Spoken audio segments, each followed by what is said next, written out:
My name is Kalechi, and I'm Vice President of Black West Africa, Wall Street, Nigeria. And I'm sitting here with Fonz Dell. Just share with me about let's start with your background, right? Okay.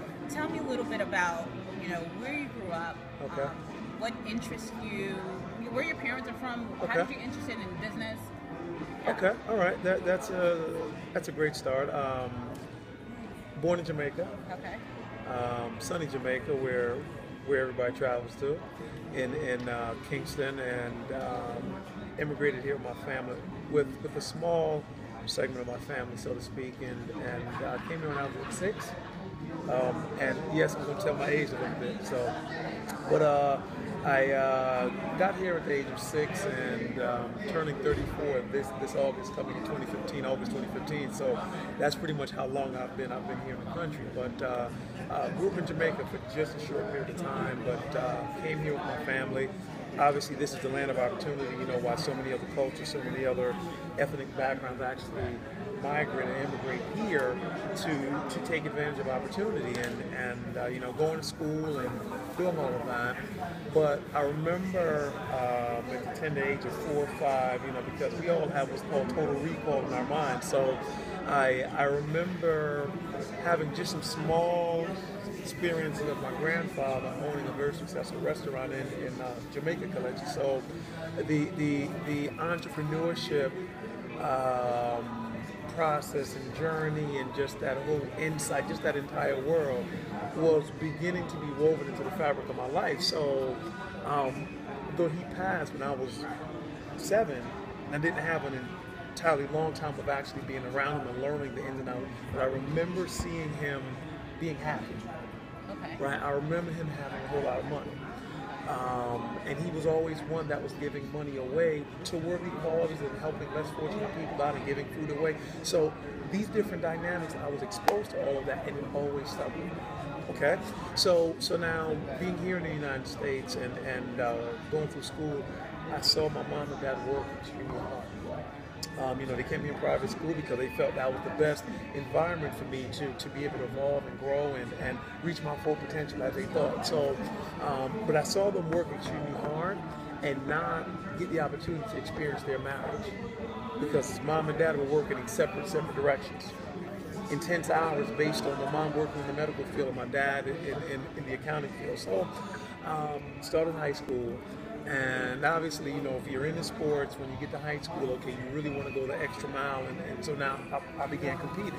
I only experienced my parents being at any of my cross-country or basketball games very briefly, maybe about 3 my entire four years of high school. And that really impacted me. But I understood why my parents weren't there because they had to work a job. And I remember experiencing just a small number of my teammates' parents who were always at the games, whether it was a midday game during the week at 1, 2 o'clock or 3 o'clock, whether it was an evening game, whether it was a weekend game. Everybody else's parents was at work. And I always asked myself that question, but finally, one of my teammates told me, "Oh, my dad owns a construction company. Oh, my mom is in real estate." And that began to trigger some things in me, thinking about entrepreneurship. Okay, so if you have a business, you can have some freedom in terms of time to see your children play, because obviously, from an environmental standpoint, that just impacted me. Fast forward. Graduated high school. Well, no, during that time in high school, I made a commitment to myself that won't happen to me. Sure. Should I have the opportunity to have children at the right time, whatever that time would be, I'm going to always be there. And that's something that I committed to, I declared in high school. I believe I was a sophomore at the time. And I said that this will never happen to me. You're an entrepreneur, and share a little bit about what you do, Okay. and what you have going on now. Okay. Currently, right now, number one, I own a marketing and distribution coffee and tea, a gourmet coffee and tea business. It's all virtual, leveraging the business platform of network marketing and the profession of network marketing. Being able to connect with other like-minded individuals, other professionals, leveraging the power of coffee, and our concept has to do with the expansion of nutritional coffee. Okay, great. So speaking of expansion, you spoke a little bit about, in our previous conversation, you spoke about traveling to Africa. Yes. Have you ever been to Africa prior to this trip? Absolutely, once. Where'd you go? Was it Nigeria? No. I was actually in South Africa almost. The end of this month would actually be a May. Okay. My 1 year anniversary of actually setting foot on the continent, the great continent, beautiful continent of Africa. Okay. So I was in South Africa, Johannesburg mostly, and then after South Africa, in October of last year, 2014, that's when I journeyed to Nigeria. So okay, let's travel back. Okay. So prior to traveling to Africa, Yes. what was your perception of Africa? That it's number one, the richest country in the world. Okay, that was your perception. Because I understand my culture, number one. Okay. And I also understand history as well. Okay. And from a resource standpoint, I understand that Africa, in my opinion, is the richest country when it comes to natural resources, diamonds and other resources that are used in everyday life that a lot of people might not be aware of, but I'm aware. So Look, when you told your friends, colleagues, associates that you were traveling to Africa, what were their response? Well, I believe in the law of association, and you're who you are because of who you associate with. So 90% of the individuals who I communicate with on a daily basis, they are aware just like me, and they think outside the box, and they think on an international level. So they were pumped and excited, like, okay, when are you going? Okay, are you going to bring us anything back? But of course, there was a small percentage of, I'd say about maybe 8 to 10%, who were like, okay, like make sure you get your shots. Like, okay, did you pay attention to the news? And because they know that I don't watch the news. Personally, me, that just doesn't work for me. But because of these groups of individuals, I just believe in the four impacts why a person thinks and feels the way that they feel. Okay. Number one, their environment. If someone's capacity is very enclosed, then they can't believe in what's beyond their capacity. Last year, October, November, Yes. you traveled to, where else did you travel? Friends who were from Nigeria, their parents from Nigeria. Some were born here, some were born in Nigeria, went to high school. So I was already aware of the culture, the food, and I'm a big jollof rice,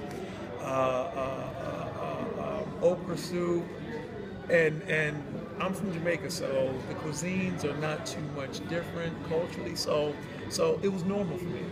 But I was like a kid going on a long trip with their parents, kind of like, okay, are we there yet? Because I was so excited to experience this new environment, not just through a textbook or through a website, but I was really excited to get to the hotel, unpack, and just begin meeting people. What do you think about Nigeria when I say Nigeria, what do you think of? Right. Well, when I think of Nigeria, an economy that's, if I'm not mistaken, it's what, 500 billion? I believe it is, right? Yeah, about 500 billion. One of the strongest economies in the world. In comparison to different countries in Africa, it's number one right now. South Africa is number two. So, and it's a very rich country. I had the opportunity to visit a gated community with, and on the way to the gated community, actually it was two gated communities inside of one huge community, and drove past a huge mansion where the roof was made out of 14 karat gold. And then once we got inside of the particular community in which I was going to, I wasn't surprised because once again, the type of resources, the culture where it's about business, and if you don't work, you don't eat. So there's no social security type of backing, type of a system to kind of help you out. So it's just all about entrepreneurship. And And just to see so many individuals owning and operating successful businesses and thriving at that. Yeah, inspiring. Inspiring for sure. Got it. So great. So your perception of Africa is of one of enormous amount of natural resources. It's a rich continent. What would you say to a business owner here who's never traveled to Africa, right? Okay. And really have never traveled outside of Okay. their environment? What would you say to that person about venturing off and expanding and exploring different worlds and different cultures? Okay, that's a great question, Kelechi, and it just goes back to what I began sharing in terms of capacity, mental capacity, environmental capacity. You know, it's like the lid. You know, in terms of your growth. You know, your horizons will never be broadened. You'll stunt your growth or stagnate where you should be years down the line because you haven't gone outside of your current waters. Keyword launch. So my encouragement to entrepreneurs, it's an investment in yourself and future business projects. And depending on what type of business project, you know, one has right now, it's vital that they book a plane ticket, make the right connections, travel there, and explore. It's one of the best business decisions that one can make because on my flight going there, I had a connecting flight in Germany, and from Germany we flew down to Nigeria. There were so many businessmen and women from South America, from Asia, from Europe, and from different parts of the U.S. that were flying in to do what? To conduct business. And even the hotel where I stayed, there were individuals coming in just about every single day. In droves. What were they doing? Conducting business because there's so much development going on there right now. Sure. I got it. Now, would you consider traveling back to Nigeria for an economic forum in Abuja? Well, if the price is right, for enough naira and enough jollof rice, I'm sorry. we can no. Okay, all right. Yes, absolutely. Obviously, scheduling and all of that. Okay. But it definitely sounds exciting because, like as I've stated, based on my personal experience, I'm definitely looking to conduct other business on the continent in Nigeria beyond what I currently do with coffee, tea, and hot chocolate and the leadership platform that we hold right now. Okay, awesome. Great. Thank you very much. That completes the interview. Thank you. You're welcome.